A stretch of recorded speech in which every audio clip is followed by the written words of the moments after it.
an American flag. I think the Betsy Ross flag, maybe? Oh, it's the part of the Daughters of the Revolution. Oh, okay.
watching the Irish guy pass out.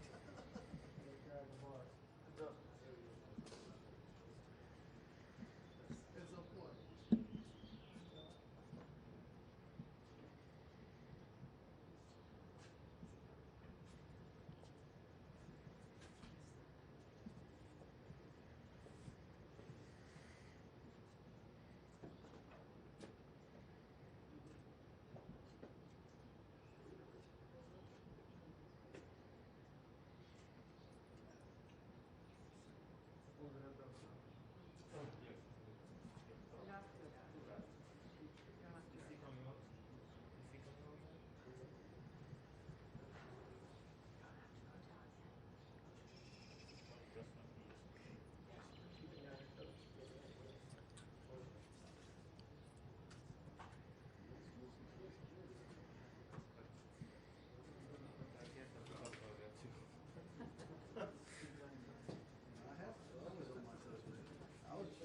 My reflexes die hard, man.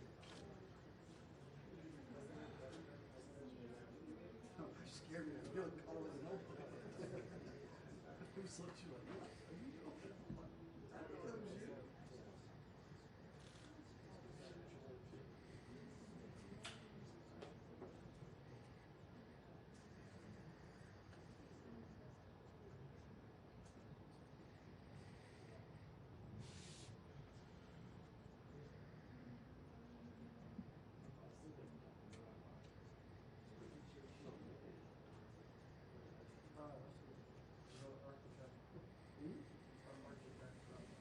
No, you have an architect? What would you have an architect for? Was audition like 25 years ago. What?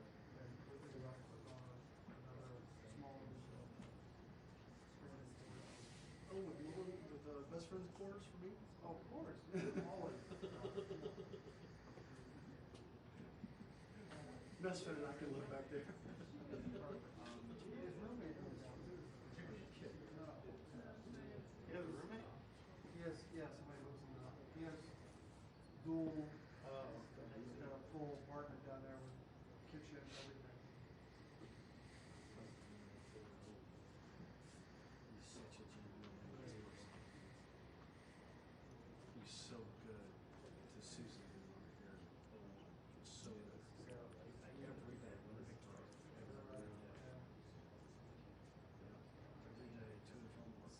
and then jail. You'll have some guts in that. Yeah, I think you turned this on. Yeah.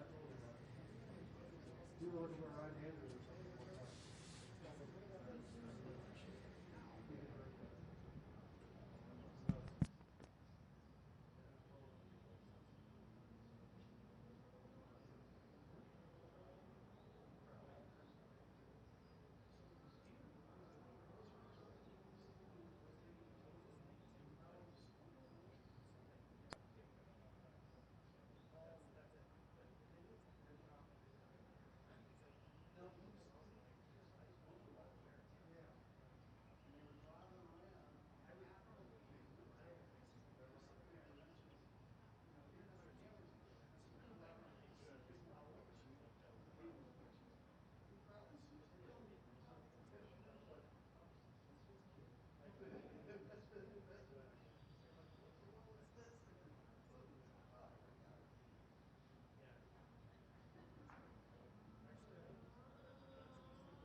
Ladies and gentlemen, the President of the United States and the Vice President of the United States.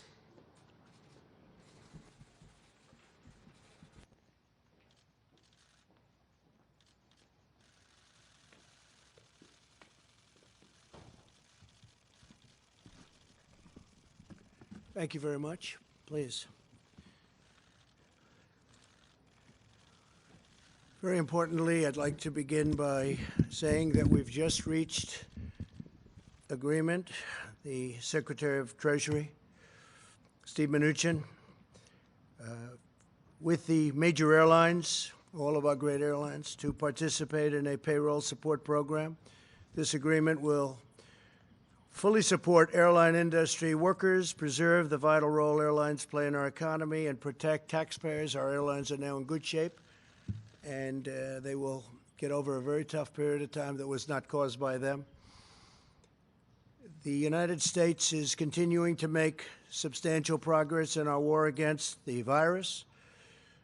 We grieve at every precious life that has been lost to the invisible enemy. But through the darkness, we can see the rays of light. We see that tunnel. And at the end of that tunnel, we see light. We're starting to see it more than ever before. We've held our rate, the numbers, everything we've done. We've been very, very strong on it and very powerful on it. You look at what's happening in other countries. Spain, Italy, United Kingdom, we're working with them. We're trying to help them, especially with ventilators. They've been calling a lot. They need ventilators so badly. 15% of counties within the United States have 0 cases, and many counties within the United States have a very small number of cases. Large sections of our country are really looking at other sections and saying, wow, that looks bad, but they don't have the problem. I salute the American people for following our guidelines on social distancing. Even you people, it's so different looking out there when I look at you. Their devotion, your devotion, is saving lives. Today, I'm instructing my administration to halt funding of the World Health Organization while a review is conducted to assess the World Health Organization's role in severely mismanaging and covering up the spread of the coronavirus. Everybody knows what's going on there. American taxpayers provide between $400 million and $500 million per year to the WHO. In contrast, China contributes roughly $40 million a year, and even less. As the organization's leading sponsor, the United States has a duty to insist on full accountability. One of the most dangerous and costly decisions from the WHO was its disastrous decision to oppose travel restrictions from China and other nations. They were very much opposed to what we did. Fortunately, I was not convinced and suspended travel from China, saving untold numbers of lives. Thousands and thousands of people would have died. Had other nations likewise suspended travel from China, countless more lives would have been saved. Instead, look at the rest of the world. Look at parts of Europe. Other nations and regions who followed WHO guidelines and kept their borders open to China, accelerated the pandemic all around the world. Many countries said, we're going to listen to the WHO, and they have problems the likes of which they cannot believe. Nobody can believe. The decision of other major countries to keep travel open was one of the great tragedies and missed opportunities from the early days. The WHO's attack on travel restrictions put political correctness above life-saving measures. Travel bans work for the same reason that quarantines work. Pandemics depend on human-to-human transmission. Border control is fundamental to virus control. Since its establishment in 1948, the American people have generously supported the World Health Organization to provide better health outcomes for the world and, most importantly, to help prevent global health crises. With the outbreak of the COVID-19 pandemic, We have deep concerns whether America's generosity has been put to the best use possible. The reality is that the WHO failed to adequately obtain, vet, and share information in a timely and transparent fashion. The world depends on the WHO to work with countries to ensure that accurate information about international health threats is shared in a timely manner. And if it's not, to independently tell the world the truth about what is happening. The WHO failed in this basic duty and must be held accountable. It's time after all of these decades. The WHO failed to investigate credible reports from sources in Wuhan that conflicted directly with the Chinese government's official accounts. There was credible information to suspect human-to-human transmission in December 2019, which should have spurred the WHO to investigate and investigate immediately. Through the middle of January, it parroted and publicly endorsed the idea that there was not human-to-human transmission happening, despite reports and clear evidence to the contrary.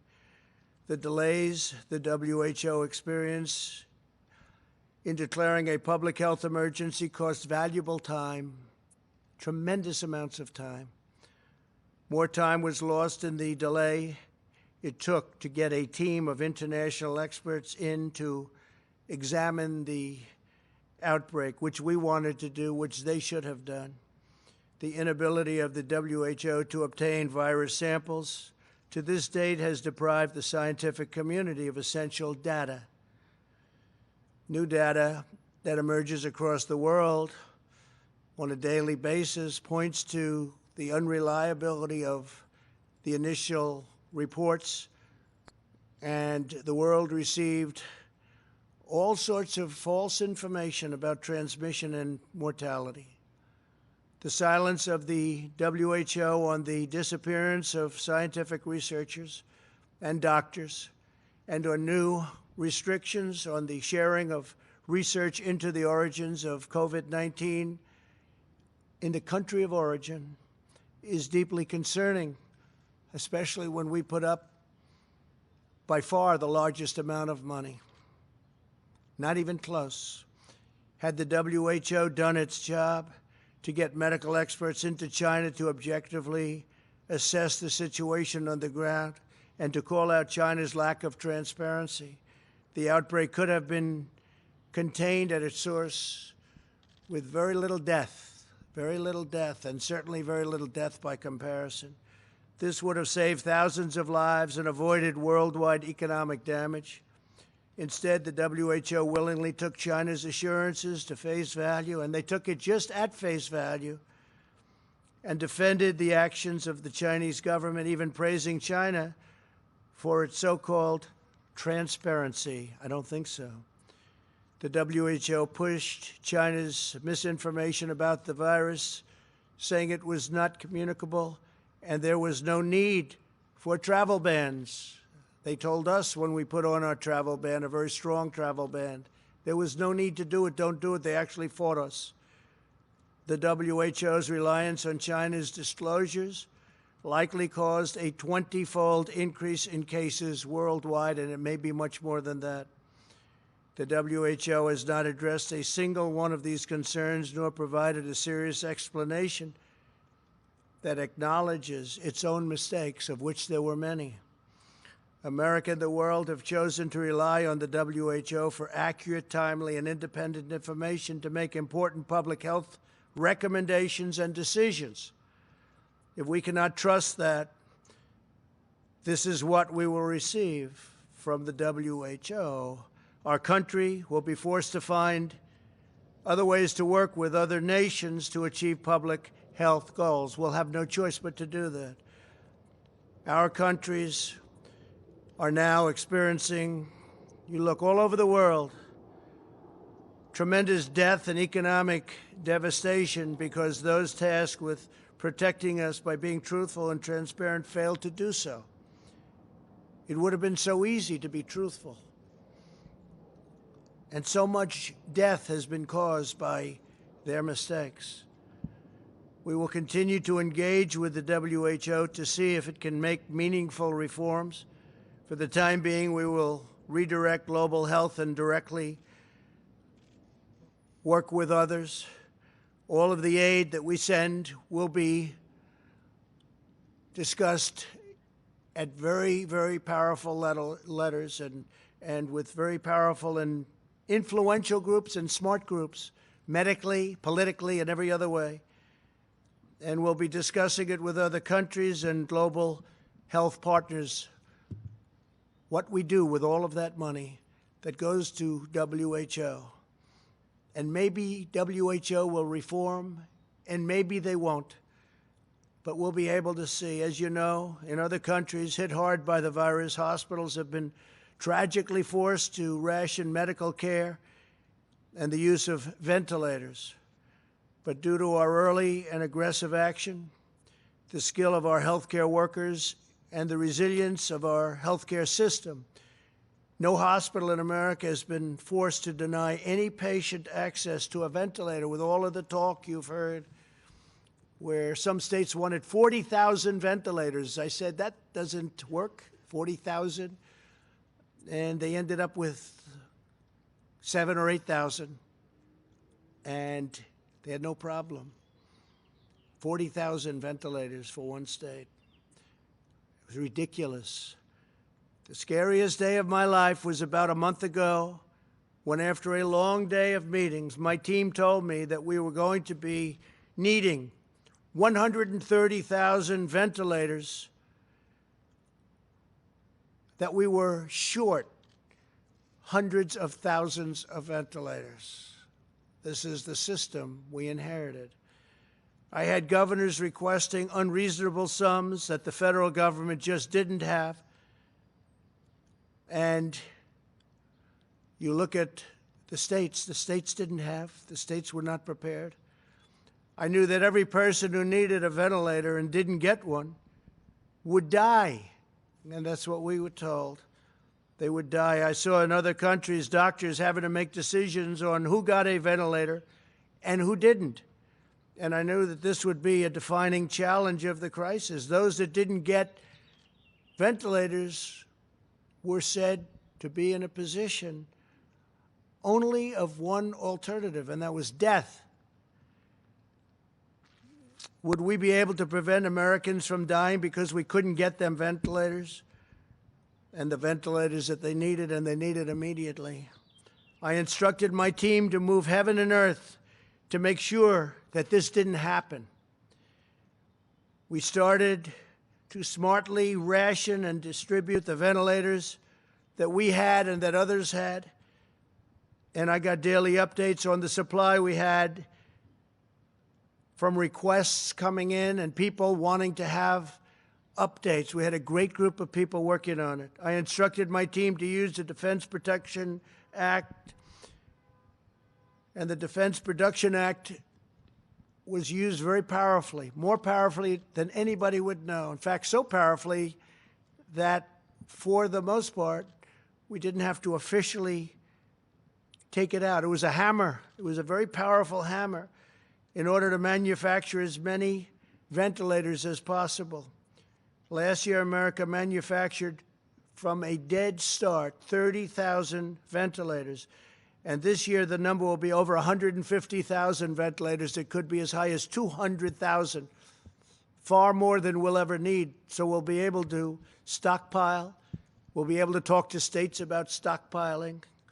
These are high-quality ventilators. We had a choice. We could do inexpensive, less productive ventilators, or high quality. We've done a high quality ventilator. So we should have anywhere from 150 to 200,000 ventilators. In addition to that, we have 10,000 ventilators right now in the federal stockpile, ready to move. Should we need them? We might not. Should we need them in New York or New Jersey or in Louisiana or in Illinois or any other state that may need them if we have a surge?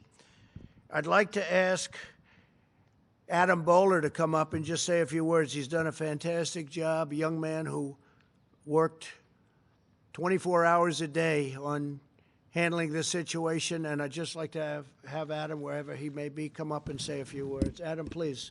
Thank you very much.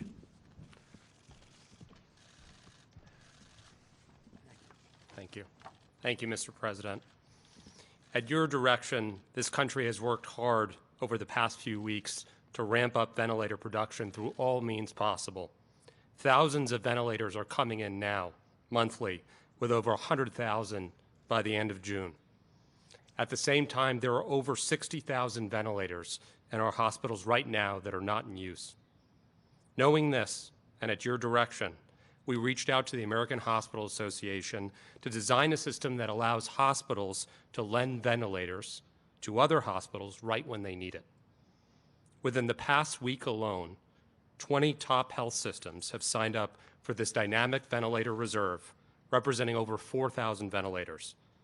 Not only do we have top academic systems like Cleveland Clinic and Mayo Clinic, but we also have top health systems from New York City, New Orleans, Washington State, and California. Over a week ago, these places would have needed help, but now they are here to help. There's been no American that has needed a ventilator that has not received one. This dynamic virtual reserve, combined with our strategic stockpile, will ensure that this is always the case. I'd like to thank the President for his leadership and directive to focus on public-private partnerships like this one. I'd also like to thank Sam Hazen from HCA, Lloyd Dean from Common Spirit, for leading this effort with the AHA and the Federation of American Hospitals. These have been difficult times. A few weeks ago, the Vice President came into my office, and he reminded us of the power of the resilience of the American people and of private companies. We needed it that day, Mr. Vice President. This partnership is another example of Americans helping Americans. Thank you. Thank you very much. Fantastic. Thank you, sir. I'd shake his hand, but I'm not allowed to. Times have changed, haven't they? Thank you very much. You did a fantastic job. We're very proud of you. You and your whole team. Thank you. Today we are taking further action to maximize our oversupply and available ventilators. This afternoon I met with the leaders, the top people of many of America's big, powerful, beautiful, and very, very important hospitals and hospital associations who join us today. We had a great meeting, learned a lot, and they've been going through a lot. They've been doing a fantastic job, as everybody here will attest. I'm pleased to announce that my administration is partnering with the hospitals across the country to create an innovative new system called the Dynamic Ventilator Reserve, so that we're going to have tremendous numbers of ventilators that we're able to help our states with at a later date. If there's ever a problem like this, which we hope to God will never happen again. It was 1917, 1918. That's a long time ago. We hope it never happens again. And I'd like to ask Rick Pollack, CEO of American Hospital Association, Sam Hazen, CEO of HCA Healthcare, that's the largest in the United States, Warner Thomas, CEO of Ochsner Health, and if I could, my hall. Are you here from Cleveland Clinic? Somebody? Good. Thank you. Come on up, folks. Please. Thank you. Say a few words. Thank you very much, Mr. President. We appreciate the opportunity to work with you and your team on the Dynamic Ventilator Reserve Program. This will provide a really important mechanism for us in serving our patients and communities by ensuring that this vital equipment will be available to critical areas that are in need. As this battle against this disease has affected the country a little bit unevenly, the rates of infection, hospitalization, and ICU use varies from one region to another. In some places with lower infection rates, some ventilators may not be in use, while other areas are potentially stretched beyond their capacity. The database of available ventilators that we are creating will allow us to flex so that we can make sure that available equipment can be shared with those in need. We appreciate the leadership of the health systems that are here today that has stepped forward. And Adam mentioned a few. I don't know if he caught Dr. Fritz Francois from NYU Langone and David Dill, the CEO of LifePoint as well. We appreciate the work of the administration in helping us find innovative solutions to ensure the best care for our patients. We'll continue to work with hospitals and health systems across the country to add to this reserve further. Your team has provided us with important leadership, and we look forward to working with you in making this a success. Thank you, Mr. President. Thank you very much. Thank you, Mr. President, Mr. Vice President, Adam, the team. I stand here before you in front of our 285,000 colleagues who provide care to patients every day across the country. One of the guiding principles we had when we went into this COVID-19 battle was to find partnerships with other components of the industry, partnerships with other health systems, but partnerships with governments, both local and federal. And we're proud to be a part of this private-public sector partnership, and I think it's going to do great good for the community. So thank you very much. Great job. Thank you.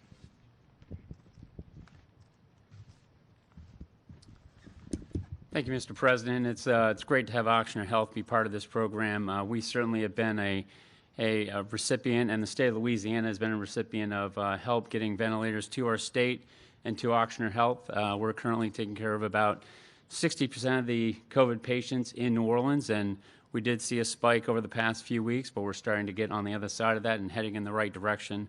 I also want to thank you personally for helping Oxygen Health. A couple weeks ago, we were running short on surgical gowns, and you and your team were able to direct some to New Orleans, which was helpful to us and other hospitals around the New Orleans area. So we're excited to be part of this dynamic ventilator reserve, and we are proud to be part of that and help other communities around the country. Thank you.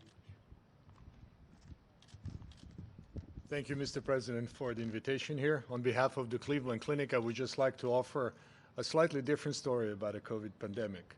In our home state of Ohio, with an early institution of social distancing, our ability to scale up the testing and ramping out the capacity, we have actually seen a stable number of patients over the last 8 to 10 days. Only 160 patients have been hospitalized with COVID infection in Cleveland Clinic Health System. We are also very grateful for the support from our state government as well from our federal government. This is a battle where we're all in together. We coordinate our efforts, share our resources, and work together as one. I'm firmly convinced that we can do a lot of good when we work together. Thank you very much for having us. Thank you, sir. Thank you all. Great job.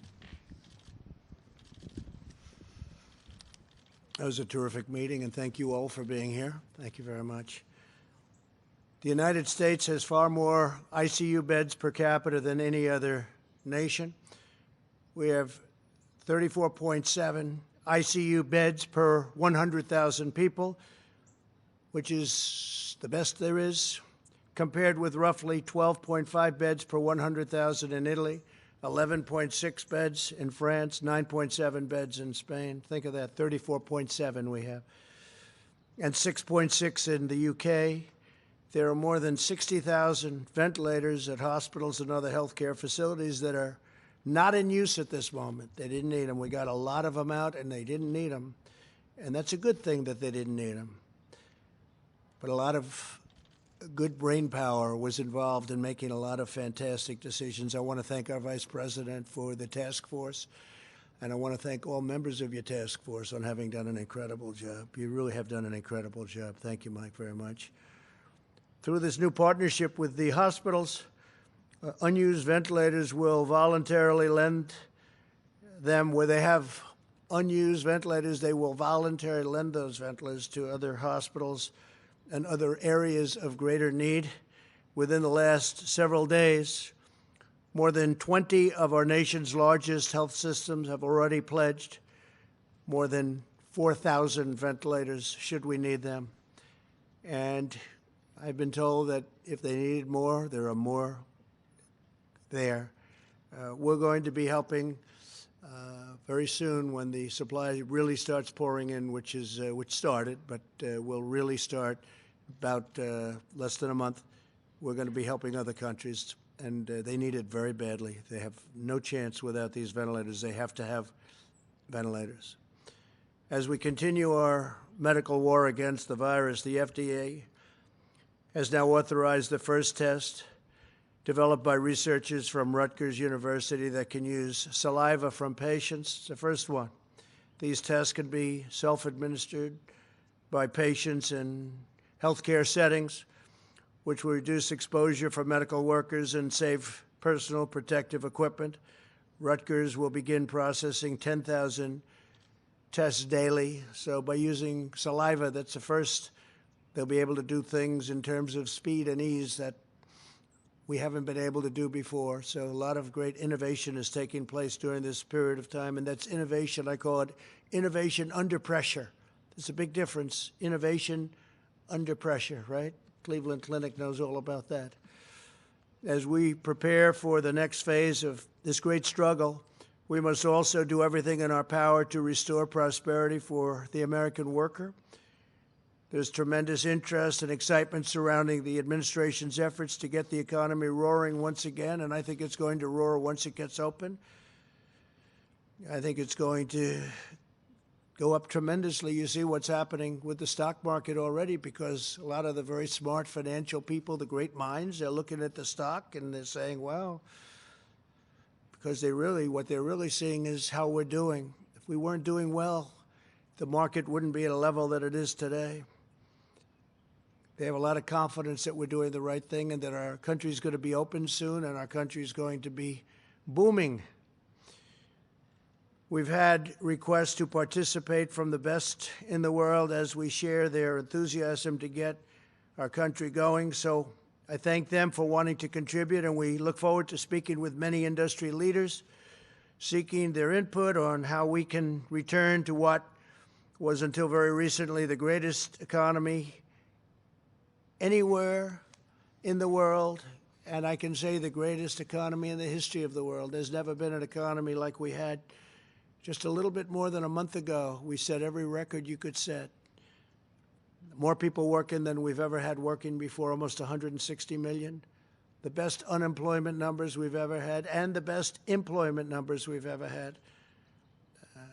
Everybody was doing well. Stock market at a record. 142 days it hit a record. And I think we're going to top those records, okay? And I think we're going to top them soon, once we get rid of the invisible enemy, which will happen. The plans to reopen the country are close to being finalized, and we will soon be sharing details and new guidelines with everybody. I will be speaking to all 50 governors very shortly, and I will then be authorizing each individual governor of each individual state to implement a reopening and a very powerful reopening plan of their state at a time and in a manner as most appropriate. The day will be very close because certain states, as you know, are in much different condition and in a much different place than other states. It's going to be very, very close, maybe even before the date of May 1st. So that will be for some states. Actually, there are over 20 that are in extremely good shape, and we think we're going to be able to get them open fairly quickly, and then others will follow. The federal government will be watching them very closely, and we'll be there to help. We'll be there to help in many different ways, as we've been, where we built hospital beds at a number that nobody's ever seen before, where we did the ventilators that we just discussed at a level that nobody's ever seen before. Nobody can even believe. Other foreign countries, even powerful countries, can't believe what we were able to do with ventilators. Big, powerful countries, big producing countries can't believe what we were able to do. We will hold the governors accountable. But again, we're going to be working with them to make sure it works really well. Now, we have a list of people that I'll be speaking to over the next very short period of time, in many cases tomorrow. We're going to have elected officials, and we'll be submitting that list to you within the next 24 hours. But we have a list of different industries that I'll be discussing by meeting by telephone because we don't want people traveling right now. The American Farm Bureau Federation, Zippy Duval, Cisco Systems, Tyson Foods, Purdue Farms, Cargill, Archer Daniels, Midland Company, Corteva, Tractor Supply Company, Seaboard Corporation, Grimway Farms, Mount Air Farms, and others in the agricultural business. In banking, it's Bank of America. Brian Moynihan's been great. J.P. Morgan Chase, Jamie Dimon, Goldman Sachs, Citigroup, Wells Fargo, U.S. Bancorp, Morgan Stanley, James Gorman, Grand Rapids State Bank, Southern Bancorp, all great institutions with lots to say and lots of good ideas. And if you look at how Paycheck has been working out, the numbers are incredible, and I hope Congress is going to be able to supplement the amount of money going to our workers. I hope they're able to get that done very quickly because it's been an incredible success. And many are already spending that money, and the money's been distributed at numbers that nobody believed possible for this short period of time. It was only a week ago. But a lot of money has been distributed already. It's going to keep our small businesses open. The Construction Labor Workforce International Union of Operating Engineers, Jim Callahan. North America Building Trades Union, Sean McGarvey. These are a lot of friends of mine. Laborers International Union of North America, Terry O'Sullivan. International Brotherhood of Teamsters, James Hoffa. National Electrical Contractors Association, David Long. Bechtel, Floor. National Association of Home Builders.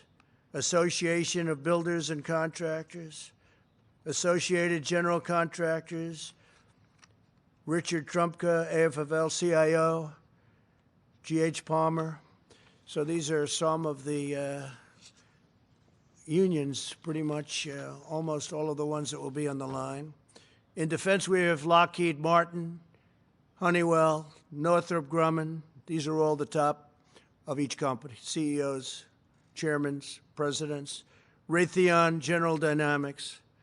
Energy, we had a tremendous success recently with energy over the weekend. It finished with tremendous credit going to Russia and Saudi Arabia, and it could be as much as 20 million barrels a day, a cut, so that we can get rid of some of the tremendous excess oil that's been produced because of the fact that the virus just knocked out almost 50% of the business. It's been an amazing achievement. Some people say one of the biggest oil deals ever made, maybe the biggest oil deal ever made. They're saying, I didn't know that, but we were involved in getting that done, and it was very important. We're going to save hundreds of thousands of jobs for our energy industry, Texas and North Dakota, Oklahoma, all of our different energy states. It's great.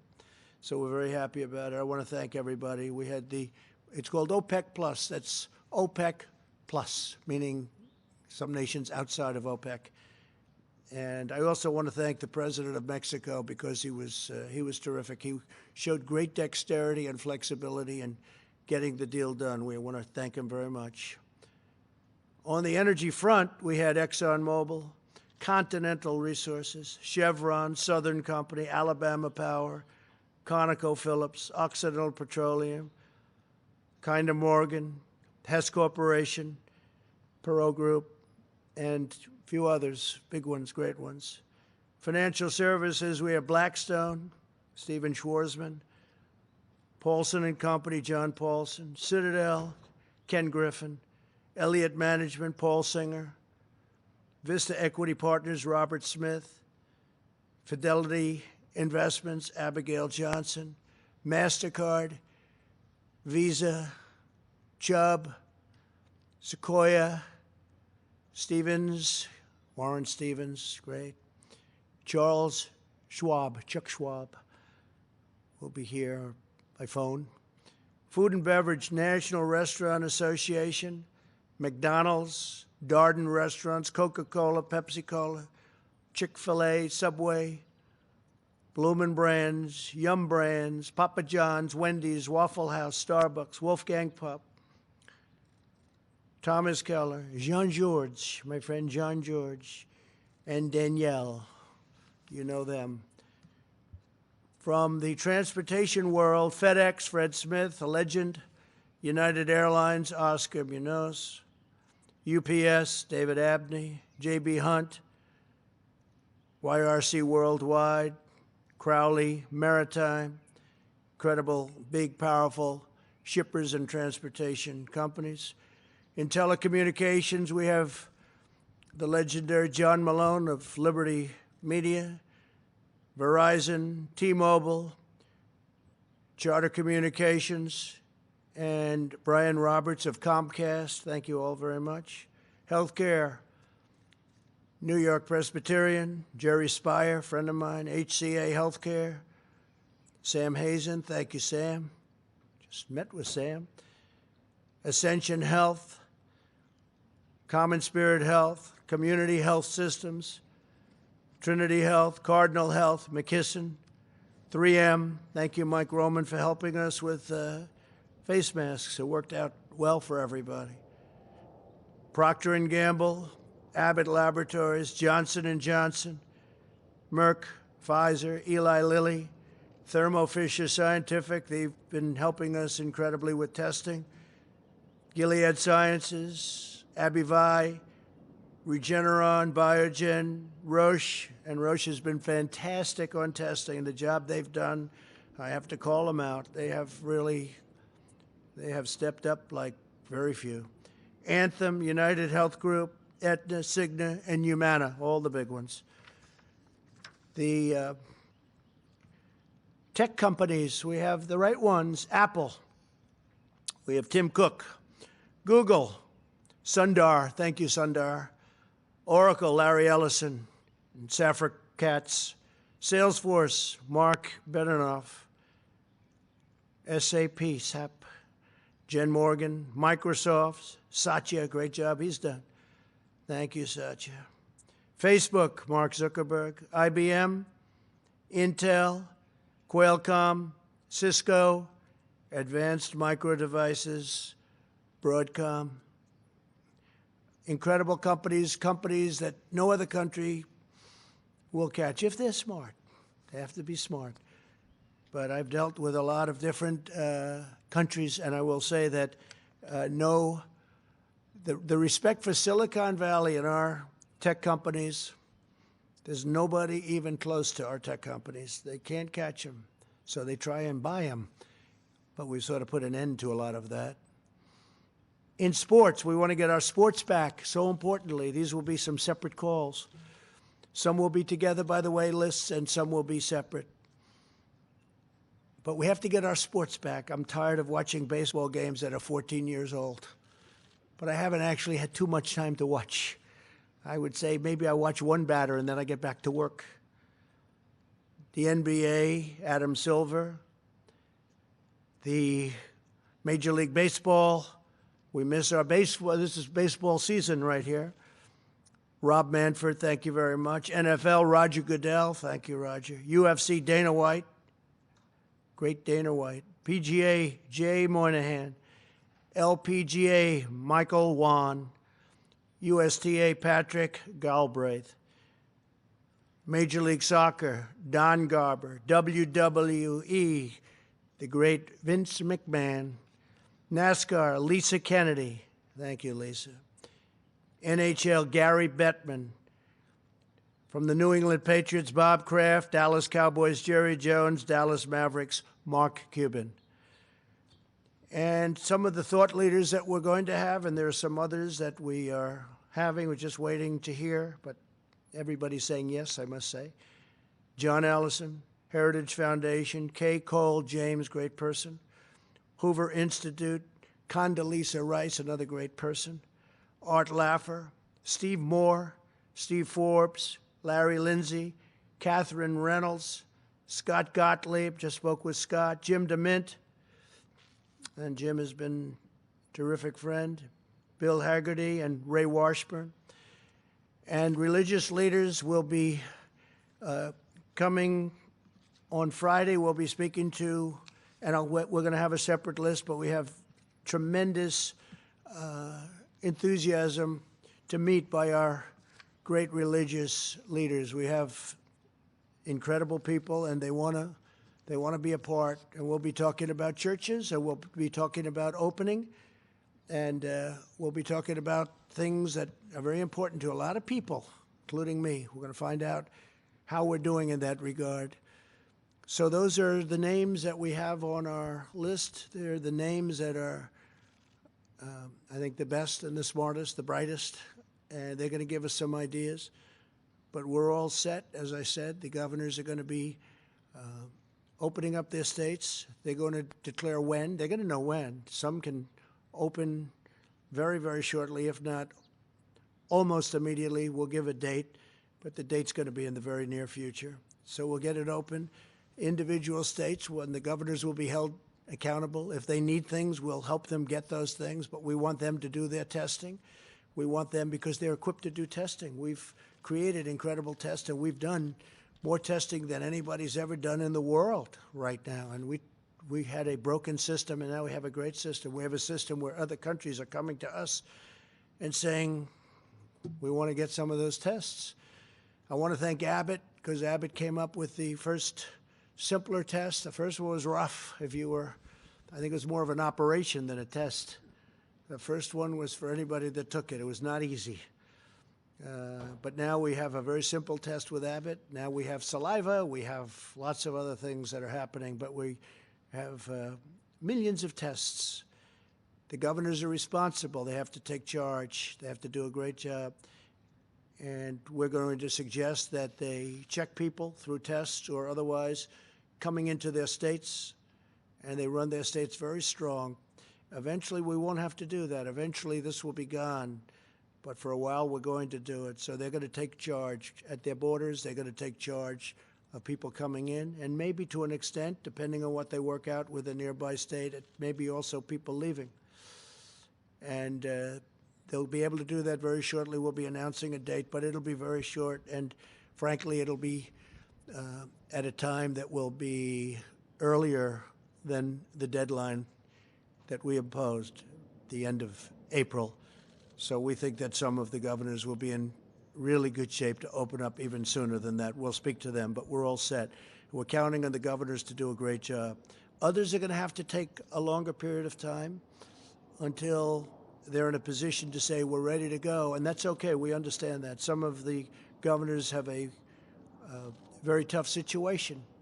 But in almost all cases, it's all starting to come down. We're very proud of the job everybody's done. And if you look at the numbers, so the minimum, as portrayed, Deborah's here, Dr. Birx has been fantastic.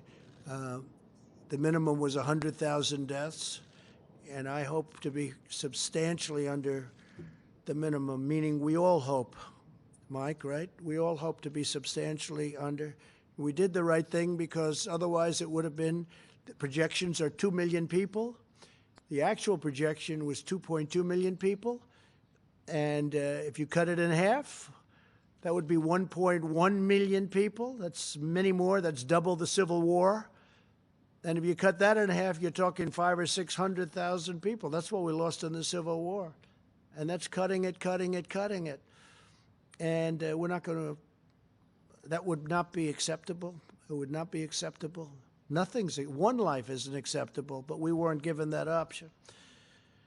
So I'm confident that these respected people that I just read from the list will give us some great ideas in addition to what the governors have learned. The governors have learned a lot. I've spoken to governors that at the beginning it was a contentious relationship, and now it's a very friendly relationship and a really great relationship. And I'm proud to say that some of them I think are friends. In some cases they're Democrats, but I think they like me and I actually like them. I'll tell you who they are someday. But we're all getting along, and we all want to do the right thing, and I think they're going to do a great job of leading their individual states. It'll be a beautiful thing to watch. They'll go and rely on their mayors and their local town officials. They bring it right down.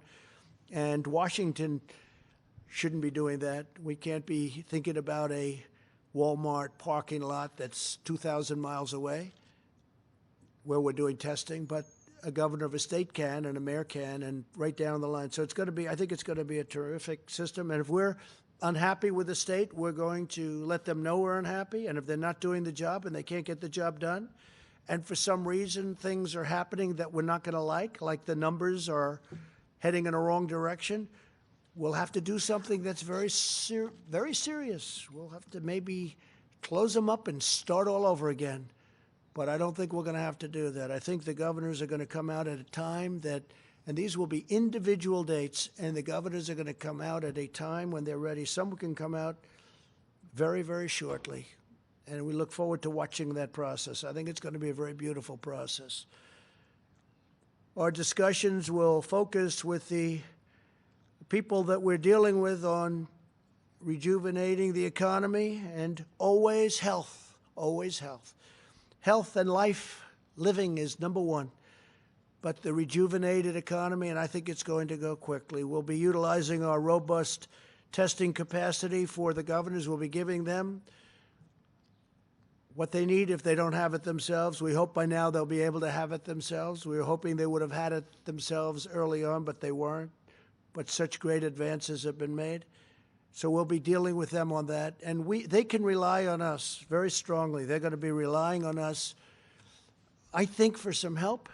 And we're there, whether it's building hospital beds, which I don't think they're going to need. You look at Javits Center, a great, great job that the Army Corps of Engineers did. FEMA got involved. We actually ended up sending our medical people. That was not a COVID-19 center, and they asked, could you do that? And then even after we did that, it was not used very much, meaning they didn't have to use it nearly to the extent that they thought when they conceived it. It wasn't that they made a mistake. Nobody made a mistake. We built it. I'd rather have too much than too little. Err on the side of caution. And it's really incredible what they did, including the two ships, the two great ships. And I just want to thank a lot of really great people, a lot of great politicians. And again, we're going to be announcing the political list tomorrow.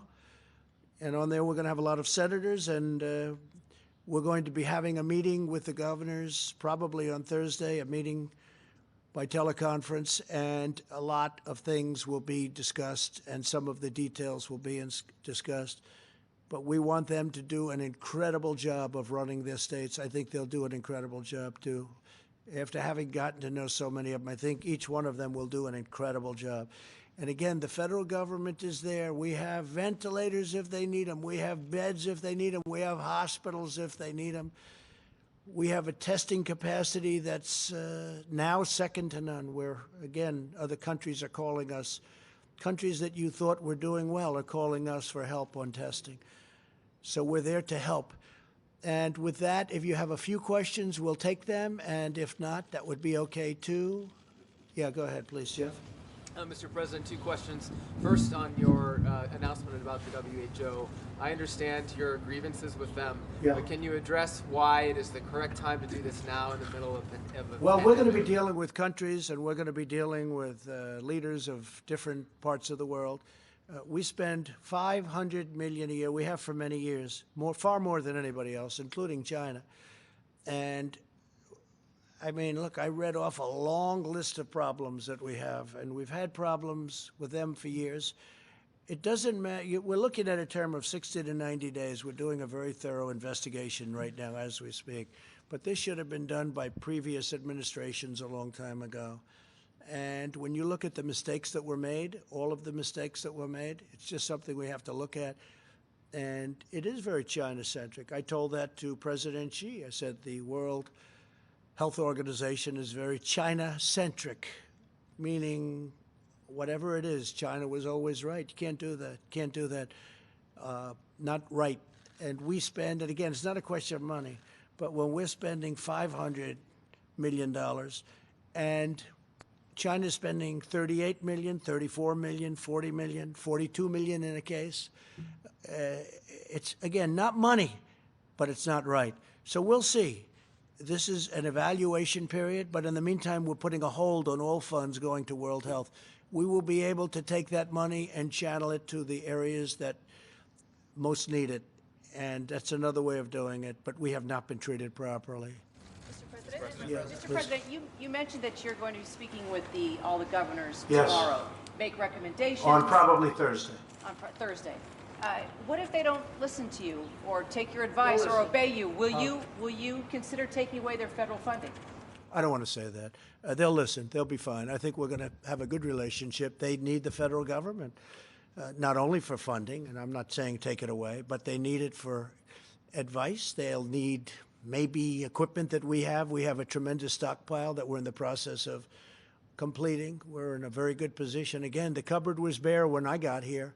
Nobody ever thought a thing, in all fairness to previous administrations, nobody ever thought anything like this was going to happen, but it did happen. No, the governors will be very, very respectful of the presidency. Again, this isn't me, this is the presidency.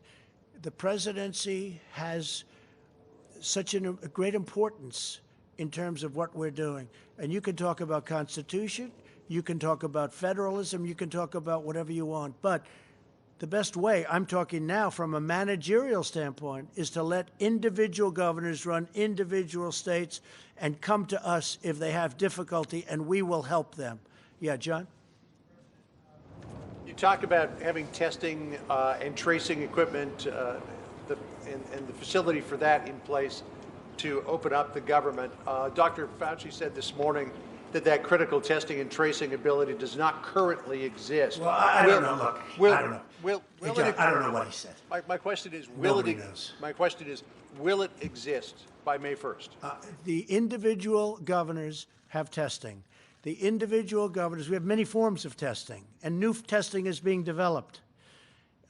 Our country has to get open, and it will get open, and it'll get open safely and hopefully quickly. Some areas quicker than other areas, but there is tremendous testing, and the governors will use whatever testing is necessary. And if they're not satisfied with their testing, they shouldn't open. But they'll use whatever testing is necessary. Go ahead, please. Thank you, Mr. President. Back to the WHO. Will you support the organization again if Tedros is immediately replaced, or do you want to see him step down as possible reform? Well, we're doing an investigation. I don't know the gentleman, but I know there have been problems, and it's been very unfair to the United States, just like the World Trade Organization has been very, very unfair, and now they're coming into line. When they consider China a developing nation, and because China's a developing nation, they take massive advantage of the United States. Why didn't other presidents stop this? I've been talking about it from the day I got in, and we're looking at that very, very strongly. World Trade, So I have a problem with World Health and World Trade, both of them. I'm not sure which is worse, you want to know the truth, but we'll figure it out, okay? Mr. President. Go ahead, please. Mr. President. Thank you, Mr. President. You were just criticizing the WHO for praising China as transparent, but you were saying many of the same things about China just a couple of months ago. So, I mean, how do you square your decision to... Well, I did a trade deal with China, where China's supposed to be spending $250 billion in our country. We're going to be watching very much to see. Now, we got a little bit waylaid by the virus. But look, I'd love to have a good relationship with China. But if you look, and we made a phenomenal deal. China has paid, because of me, China has paid us tens of billions of dollars over the course of a very short period of time. Billions of it. Some of that money has been spent to farmers where they were targeted by China. We cannot let that happen. We can't let that happen. So we ended up signing a very good trade deal. Now I want to see if China lives up to it. I know President Xi. I think he will live up to it. If he doesn't live up to it, that will be okay, too, because we have very, very good alternatives. Mr. President. Go ahead. Mr. President. Thank you. Today, 600,000 cases, 25,000 deaths. I know you want to blame the WHO, but I've spoken to hundreds of people across the country in the last few weeks who say they still can't get tested, and that they aren't social distancing because so they... the governors, Excuse me. I know your question. You ready? The governors are supposed to do testing. It's up to the governors. Go ahead, please. Mr. President, go ahead, please. Quiet. Quiet. Quiet. If we could just get back to May 1. Mr. President, they are following your lead, that they are not social distancing. The governors are doing the testing. It's now not up, and it hasn't been up to the federal government. Go ahead. Mr. President, I'm going to have a quick follow on the WHO, but if May 1... I told them when they put this guy here, It's nothing but trouble. He's a showboat. If you keep talking, I'll leave, and you can have it out with the rest of these people. If you keep talking, I'm going to leave, and you can have it out with them. Just a loudmouth. Go ahead. If you could kind of clarify, are you basically lifting your slow the spread before the May 1 deadline? No, And then, I'm and not then at how, all. And No. then how many The states? governors are going to be running their individual states. Some of them will say, no, I can't open now. And some of them may last longer than we even would think. Others will say, I can. You can go. I don't want to mention states, but there are numerous states that are in great shape right now. They're viewing the rest of the country like, we don't even believe this is happening. We have a lot of those states. They're set to open practically now. I mean, they would be open now. We're going to let them open sooner than the date. We're going to pick a date. We're going to get a date that's good, but it's going to be very, very soon, sooner than the end of the month. But there are many states out there that are looking at this, and they're reviewing it, and they're saying, we shouldn't be even included in this. You know, there are some that want to open up almost now. Now, if we disagree with it, we're not going to let them open. We're not going to let them open. If some governor said, you know, has a lot of problems, a lot of cases, a lot of death, and they want to open early, we're not going to let it happen. So we're there to watch. We're there to help. But we're also there to be critics. And on testing, very important, we've always wanted the states to do the testing. We're now providing great testing, but the state has to provide the great testing. The state has to provide the ventilators, but they didn't do that. So we ended up going into the ventilator business, essentially, and we've made tens of thousands of ventilators, and we solved a big problem for the states. But we want them to do the testing, and we are there to help. Yeah, please. I have two questions, or I have a question on the One governor. question, just one. Well, I have a question on the governor. So first, can I follow up on Jordan's One question. Go Can ahead. I follow up on Jordan's question? Do you Go ahead. want to walk back where you did praise China in January for being transparent about the I'm always coronavirus? respectful of China. I'm respectful of other countries. Why wouldn't I be respectful of China? In the meantime, China's paid us nothing in your last administration, nothing in any previous administration. They paid us tens of billions of dollars because of what we've done. And the trade deal we have, they have to give us $250 billion in purchases. Let's see if they do that. And they're also paying us 25% on $250 billion in tariffs. So we're taking in, wait a minute, we're taking in billions of dollars for China. From China, they never paid us 10 cents. That's a great thing. Now, if they don't produce or if we find out bad things, we're not going to be happy. But right now, and we're doing that. That's what we're doing. Look, we have an investigation underway. We're paying almost $500 million. We have an investigation underway on the World Health Organization. We will find out exactly what went on. And we may be satisfied that it could be remedied, and we may be satisfied that it's so bad that it can't be remedied. And if it can't, we're going to go a different route. That's my question. You're criticizing the WHO for praising China for being transparent, but you also praised China for being transparent. I don't talk about China's transparency. January, there's Well, a- you know, if I'm so good to China, how come I was the only person, the only leader of a country that closed our borders tightly against China? And by the way, when I closed our border, that was long ahead of what anybody, you can ask anybody that was in the room, 21 people. I was the one person that wanted to do it. Deborah can tell you that better than anybody. I was the one person that wanted to do it. You know why? Because I don't believe everything I hear. And I closed. And if we didn't close our border early, very early, long before the kind of dates you're talking about, we would have had thousands and probably hundreds of thousands more deaths. Please. I'm talking about how you Please, said that's you were enough. Thank you. President, last week you said that you would have data in the coming days about the coronavirus's disproportionate impact on Black Americans. Yes, that's being worked on very strongly. When will we have that? I would say within 2 weeks, and it's being worked on, Deborah. We're working on that very strongly. Okay, CDC is working, but we're getting reports on that. Yeah, please, go ahead. No, in the back, yeah. Mr. President, you're talking about reopening parts of the country by the end of the month, and if you do that, and as a result, you see a spike in cases in those areas. We may not, but we may not. You know, some countries have and some countries haven't. I'm watching other countries. I'm studying other countries as they open. I mean, I don't want to go into names because for some it would be a little bit embarrassing. But I'm studying other countries as we go along. So on that, we have looked at every country that's opened, some successfully, some okay. No total disaster, but some okay. And some have to go back to the hot spot and fix the hot spot. We think we're going to do it very successfully. Again, we have one country, but we have lots of different pieces. It's a puzzle. We have beautiful pieces, beautiful states with capable governors. They know when it's time to open, and we don't want to put pressure on anybody. I'm not going to put any pressure on any governor to open. I'm not going to say to Governor Cuomo, you got to open within 7 days. I want him to take his time, do it right, and then open New York. I'm not putting any pressure on the governors. Some of them don't need pressure or not pressure. I mean, they're ready to go. And that's a good thing. So we'll open it up in beautiful little pieces as it comes along. Please go ahead, behind you. Yes, just a quick question. You spoke about Governor Cuomo.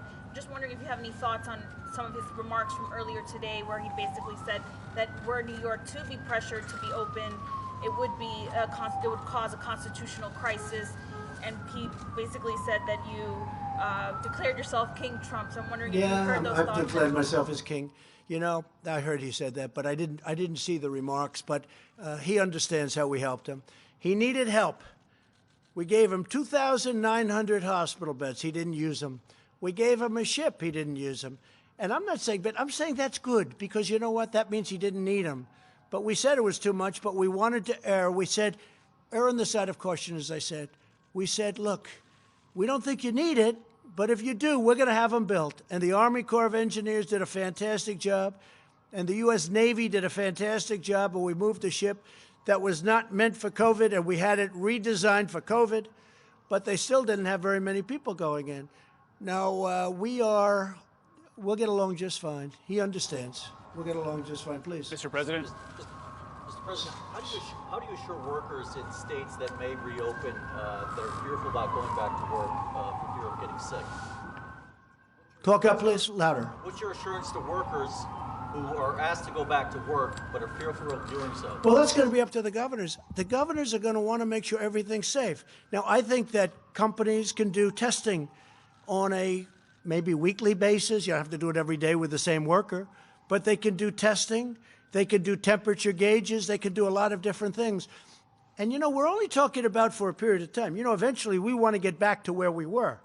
We want people actually sitting next to each other in ball games eventually. You know, we're not going to rip out every other seat in baseball stadiums and football stadiums. We want to go back to where we were. I want people to understand that. We're not going to be like the way you are. We have 300 reporters in the back that want to sit. Look at this, the way this looks. I don't even like the way it looks, although I have a lot fewer reporters. That's okay with me. But look at the way this looks. I've never seen anything, John. I've never seen anything quite like it. But there are a lot of people. We don't want this. I don't want this. I don't want this.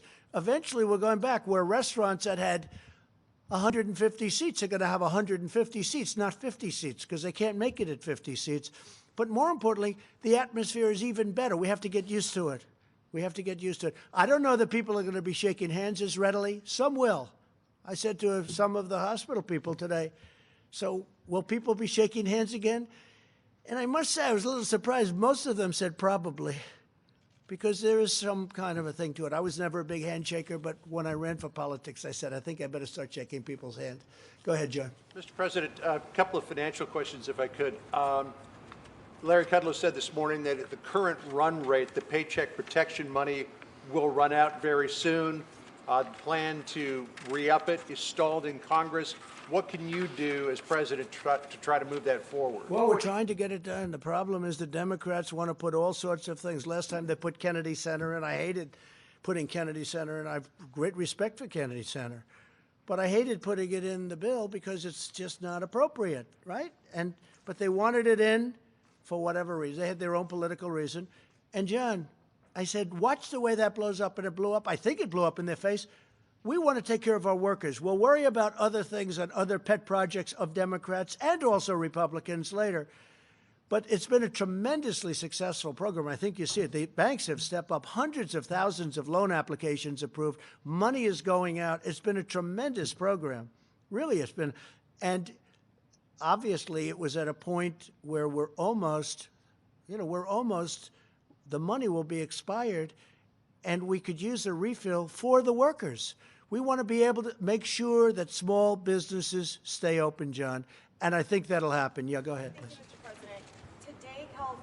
governor set out a list of 6 criteria for reopening the economy there.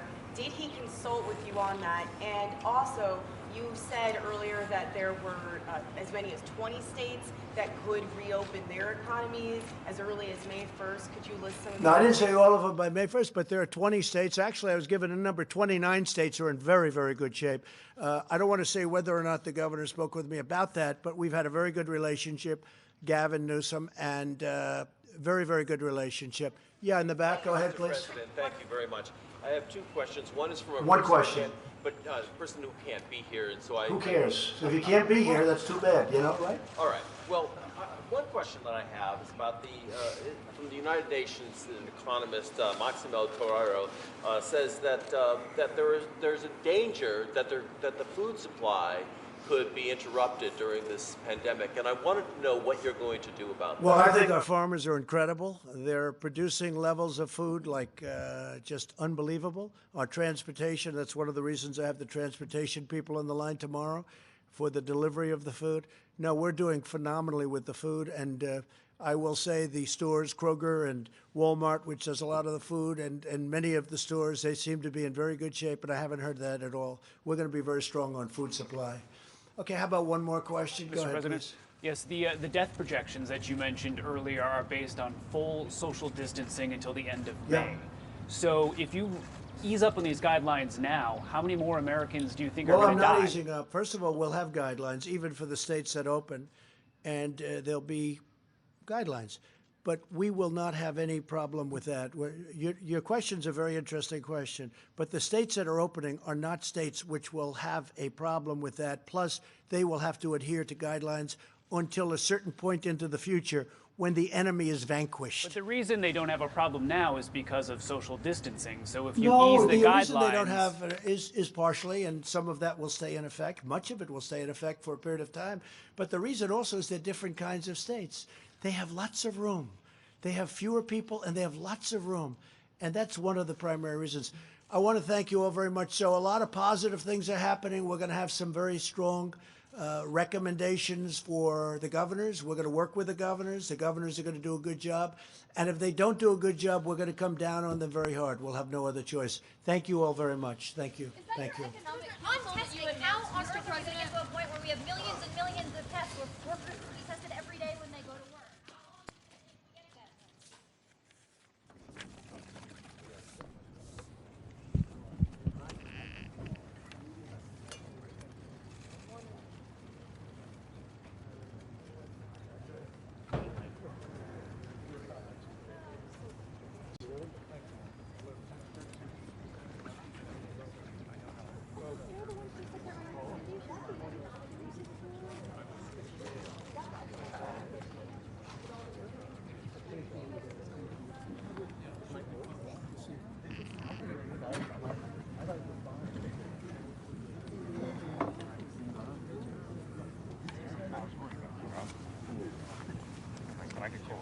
Yeah, I was quite scary as well. Totally underestimated the temperature.